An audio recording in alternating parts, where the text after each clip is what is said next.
Hello, welcome to today's edition of Cracking the Cryptic, well, the crossword edition anyway. Mark's already posted a super fiendish solve for those of you who watch for the Sudoku.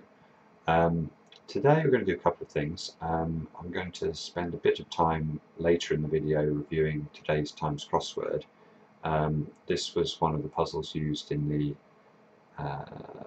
championship, and the puzzle was actually in the semi-final that both Mark and I took part in, so there's not much point in us doing a live solve today because we've done the puzzle before, although somewhat strangely and perhaps relevant for the first part of the video is that I re-solved it today 3 or 4 weeks later, however many weeks it is, and I solved it in about 5 minutes. So that gives you an idea for how fast Mark's going. I mean, obviously in that 5 minutes there was very little, time being stuck because I'd solved these clues before 3 or 4 weeks ago, and although my memory is appalling, it's still, good enough that once given a couple of hints from wordplay, I can recall the answers. And Mark, as those of you who watched yesterday will know, solved what I thought was a reasonably difficult Times crossword in 5 minutes. So he's spending as much time on a totally new crossword as I'm spending on one that I've seen for relatively recently, which to me is just an absurd well, it's an absurd indictment of my own brain, but also, I suppose, it shows how much respect is due to his. So anyway, without further ado, I'm going to start his solve from yesterday now, and let's just try and dissect from my point of view where I think he's making up time on the field. So you can see he's flicked from one across to one down there. He still hasn't solved anything. We were both in the same position at this point. I think my first one in was actually in toed at 11 across, which was perhaps quite a good cold solve. But he gets 2 steps. Now he said he knew the Eddie Cochran reference. I suspect he actually knew the Shawaddy Waddy reference, but I certainly was not familiar at all with 3 steps to heaven, so when I looked at 2 down, that was a total blank to me. Hip Hip Hooray was a right-in for him, which we saw, which I think was probably the same for me, but you can see how 2 steps is certainly helping him here. And now he's looking at 1 down with a B and an H, and I'm pretty sure he'll get it, yeah, and he does. So we're only a minute in, and he has absolutely decimated the top left-hand side of the grid. And I think he mentioned he sees ladies in waiting as likely to be the answer before he even looks at the clue for 3 down. And let's see, this was now my first one in, and it's a right-in for him given the checking. So what can we deduce from that? Well, not much, except that that little bit of extra knowledge on 2 down certainly helped him, but then the sheer speed with which he was able to use those letters is frankly a bit frightening to me. Now, glassware, he's helped by having the G. I think I solved that cold, so it's a bit more difficult to compare. And this is interesting. He doesn't get semi-transparent at 6 down. And I think I did get a light here relatively quickly once I had the A. And you can see he's looking at it, but he actually spends a few seconds more than I might expect on that. And I doubt he'll get entity straight away. Neither did I, and neither did I get 12 across straight away. So, but that's probably, there's 30 seconds there without an answer going in, which when he's only spending 5 minutes on the puzzle is... it shows how fast he's going when he actually does get a grip on the clues. Awkward Squad was not an easy answer. You can see he's spending time on this. It's been a minute since he's written anything in the grid, and there Awkward Squad goes in, and he turns immediately to Chewing Gum.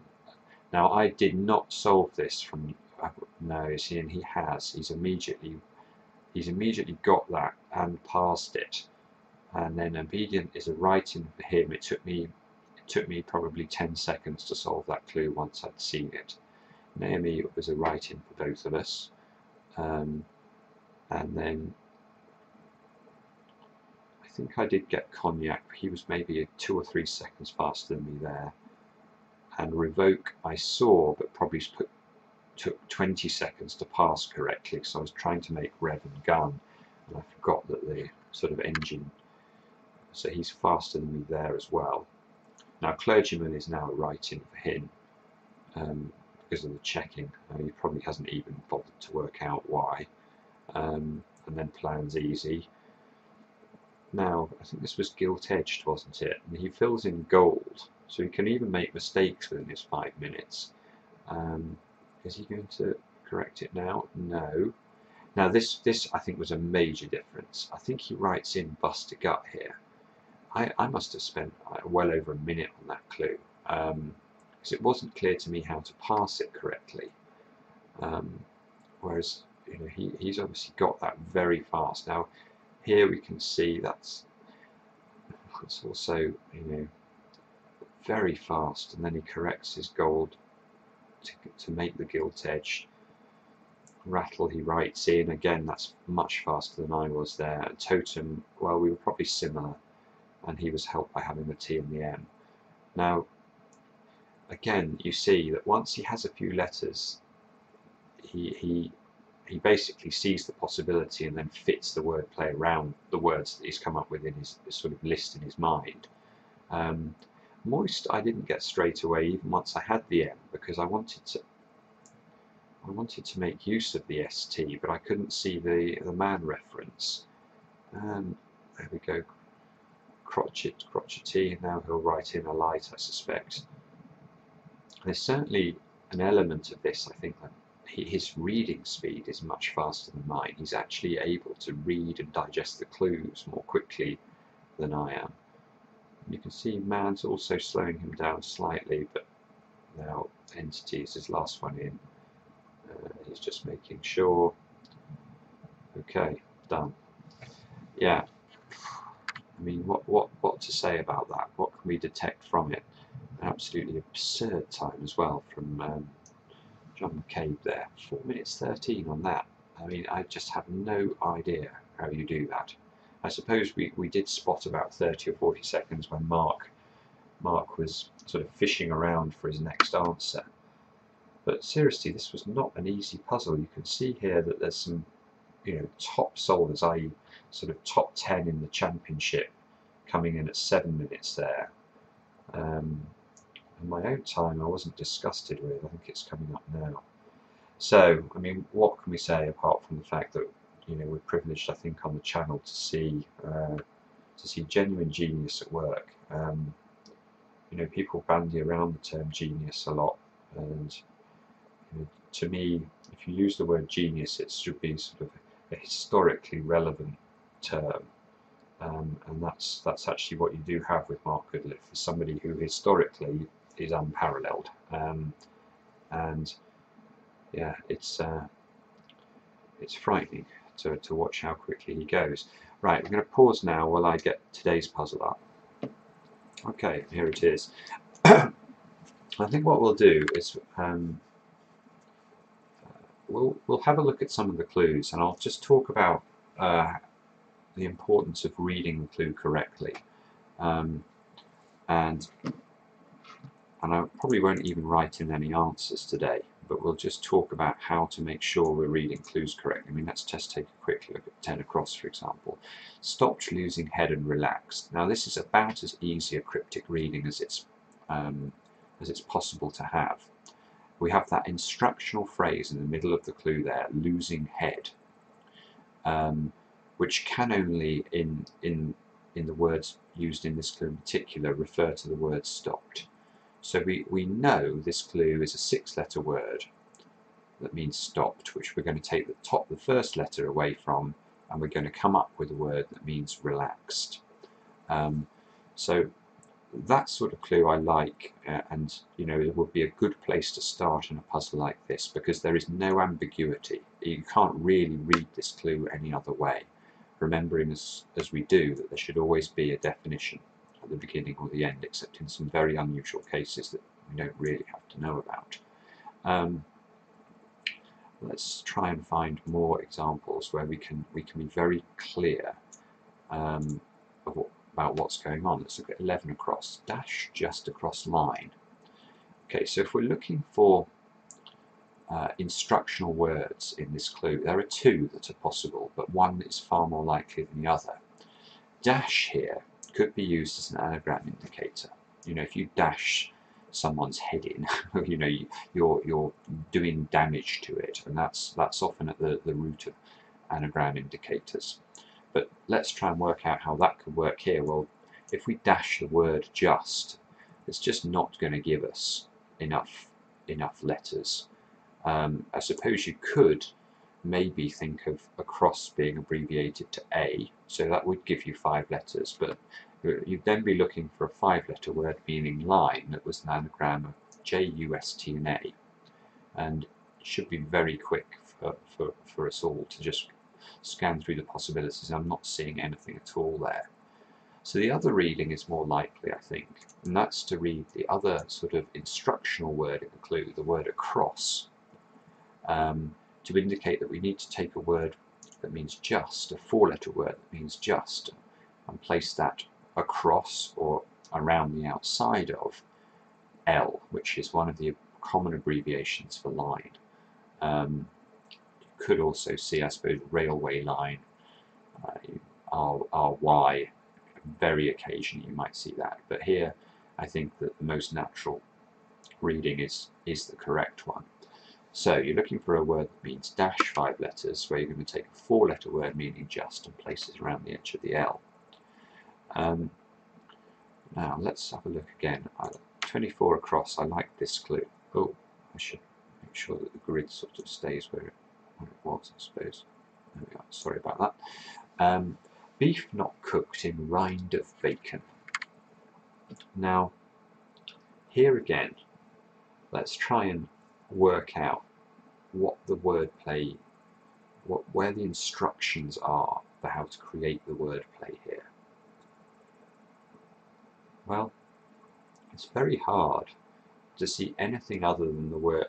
I mean, cooked is obviously going to be relevant, as is perhaps the word in, but it's very hard to see how beef not cooked or anything like that, you know, how that word beef could be contrived to be part of the wordplay here. So let's assume it isn't. Let's take the word beef as being the definition and see if we can get to 5 letters from the rest of it. So not cooked, well, there are 2 things I can think of there. I could think of, we're trying to find a synonym, short synonym that means not cooked, and you should be able to come up with one quite quickly. Or you could also treat not cooked as being an anagram of the word not, because if you cook that word, again, you're doing damage to it. And cooking, I think, can be an anagram indicator, and that's fair enough. So that both of those alternatives, though, I think either way we're looking at them giving rise to 3 letters. So we're looking for 2 letters from the rest of it. And in rind of bacon, well, the rind of bacon is sort of the skin of the bacon, so it's the outside of the bacon, and in a cryptic context that sounds like it's looking at the B and the N, i.e. taking the outside letters of the word bacon. Now, I'm sure you've already now all solved this clue, but what I'm trying to highlight in this video is that there are always clues in the Times crossword that are good places to start for the relative novice, because you can analyse them down and be very or pretty certain which part is the definition and which part of the wordplay. And the way to get that certainty is by focusing very hard on these instructional words within the clue and trying to think about you know, what they must be meaning. Now, there's 3 or 4 clues in this puzzle we've talked about before in my review of the championship, so I'm not going to go over those again. Let's have a quick look. Let's have a look at 7 down. Teacher brought up possible German course. Okay. Well, firstly ask yourself, where is the instruction in this clue? And I think there's only 2 words in it that can be instructions, and that's the words brought up. So that suggests, especially as this is a down clue, that we need to reverse a word somehow. And I guess it could be the word possible, but I think it's more likely on the surface reading to be a word for a teacher. So we need to, and if that's right, how's the rest of it working? Well, we need to reverse a word for a teacher, and then we may need a word that's a synonym for possible, which I guess could be on, O-N. That could be a word that if something's possible, it's on. German can be abbreviated in 2 main ways. That can be either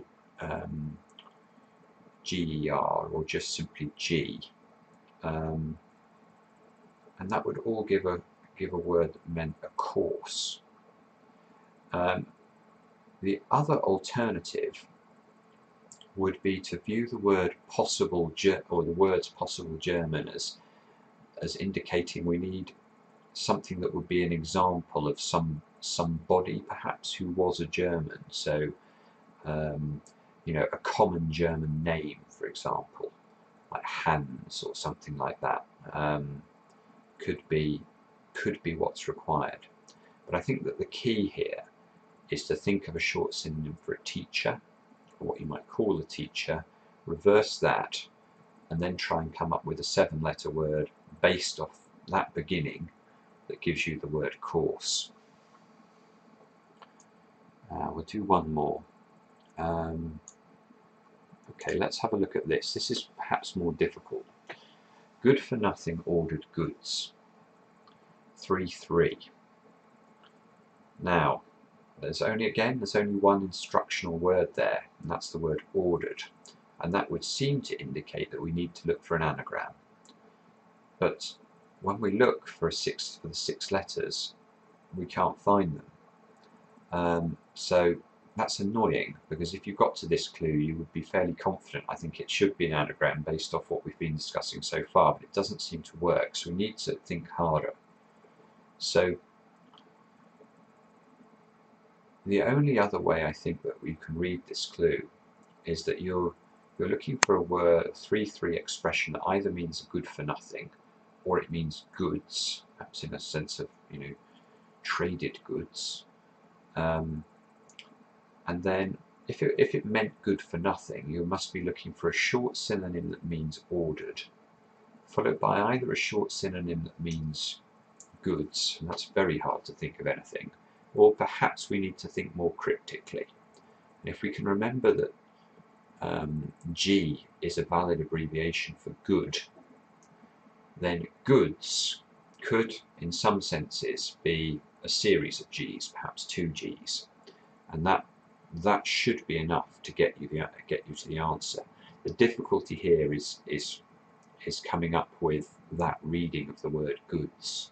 It would be similar to seeing the word news, for example, N-E-W-S, and realizing that that could perhaps be indicating a double N. Now, in some cryptic crosswords, you will find that possibility rejected by the editor. So, for example, I think I'm right in saying that in the listener crossword, this use of the word goods that appears here would not be allowed, because there the belief is that it is the word good that has a valid abbreviation, and therefore if you wanted to clue GG, you would have to say good, not goods. Now, you take your choice as to what you think is correct, but in the Times, certainly goods, news, this is all valid fodder for indicating double G, double N, etc. So try and work through those clues that we've talked about. Try and go a bit further if you can, and and we'll see you again tomorrow for a more normal edition of Cracking the Cryptic, and I hope this has at least given you some pause for thought.